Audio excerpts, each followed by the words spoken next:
এই গরমে তো মনে হয় তাদের কষ্ট হয়, কারণ প্রচন্ড গরম আর শরীরে পশমগুলো কিন্তু অনেক বড় হয়ে গেছে। আসসালামু আলাইকুম, আশা করি সকলে ভালো আছেন। আলহামদুলিল্লাহ।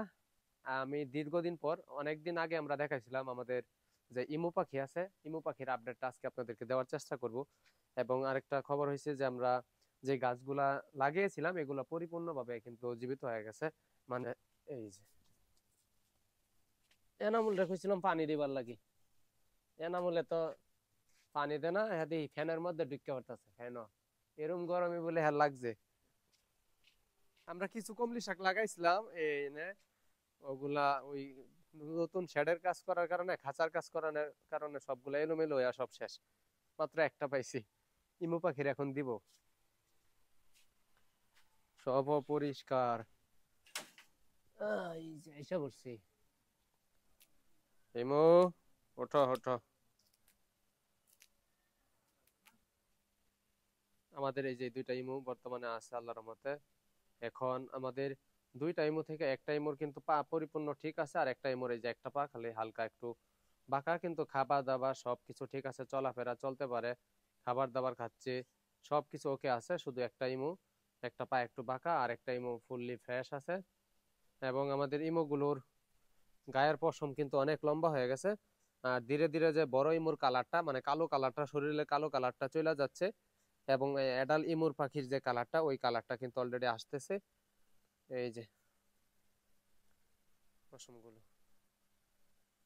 মাশাআল্লাহ অনেক সুন্দর দেখা যাচ্ছে।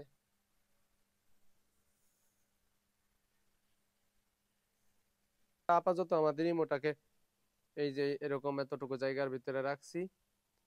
আমরা ইমু পাখি, উট পাখি, হরিণ, আল্লাহ যদি তৌফিক দেয় আমরা একটা নতুন খামার করব। এটা আরো বেশ কিছুদিন পর, এখন না।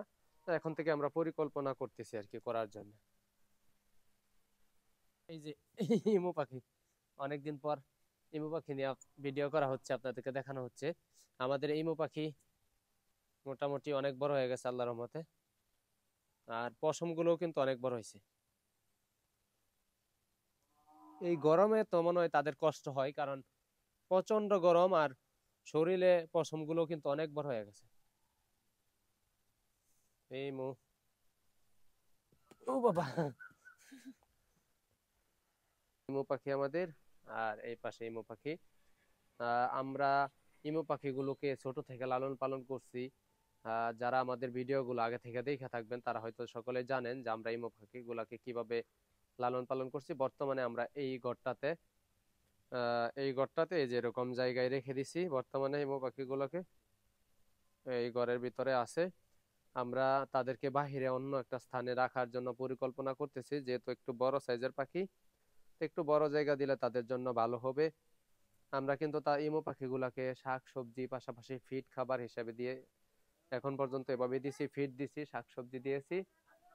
আলহামদুলিল্লাহ। আমরা প্রতিনিয়ত আমাদের চ্যানেলে আমাদের বিভিন্ন পশু পাখির আপডেট গুলা দিয়ে থাকি। যারা এই সমস্ত পশু পাখি পছন্দ করেন তারা চাইলে আমাদের ভিডিও গুলো দেখতে পারেন।